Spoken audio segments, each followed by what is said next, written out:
Então, aquilo que o espiritismo faz com os espíritos diversos, que na verdade são os demônios, os ufologistas vão fazer com esses aliens, que na verdade também são os demônios. Então, no final das contas, uma coisa é uma corrente científica e outra é uma corrente mais mística. Mas são duas faces da mesma moeda.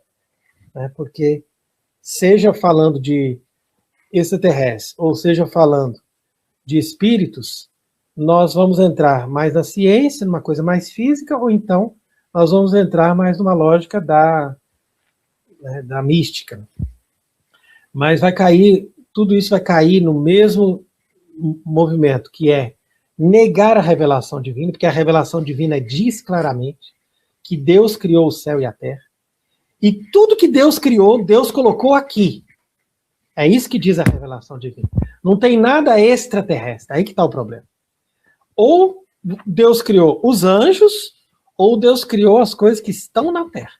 Né? Então, no mar, no céu, nas águas, nos rios, nas florestas.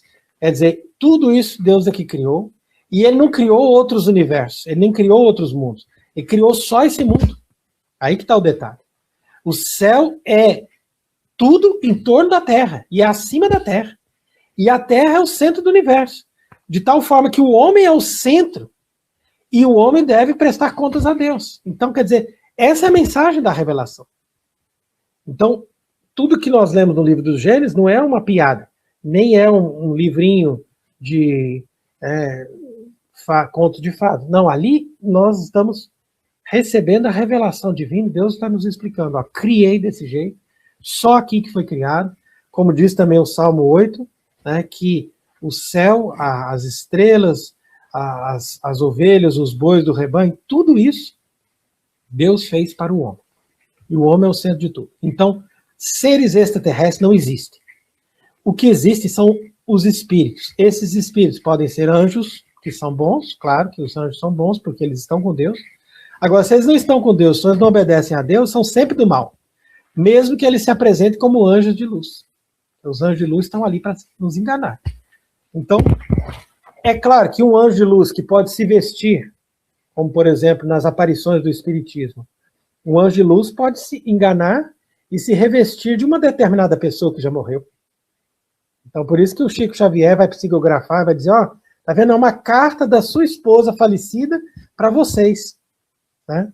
E aí o homem vai chegar e vai ver aquela cara, nossa, perfeita, é a letra dela. Ela está falando coisas que só ela conhecia, mas é claro, porque o demônio que estava junto com ela sabia imitar a letra dela e sabe muito bem o que ela viveu. Então é uma coisa muito fácil para os demônios isso. Então se ele consegue fazer tal coisa, imagina se ele não consegue projetar uma imagem de um disco voador, ou se ele não consegue fazer com que as pessoas imaginem tais coisas, ou mesmo fazer com que as pessoas conversem com seres que a gente não tem como saber de onde eles vêm, né? Porque no final das contas, tudo isso é extremamente fácil para os demônios. E tudo isso já aconteceu desde o início do mundo, porque você vai analisar, o paganismo na verdade era isso, era um comércio com esses demônios. Os demônios apareciam, os demônios faziam coisas para eles, e eles começavam a adorar esses falsos deuses, que eram na verdade os demônios. A única diferença da ufologia do paganismo ou do espiritismo é que a ufologia é como se fosse uma vertente científica. E Vossa Caridade falou muito bem que isso daí é uma religião.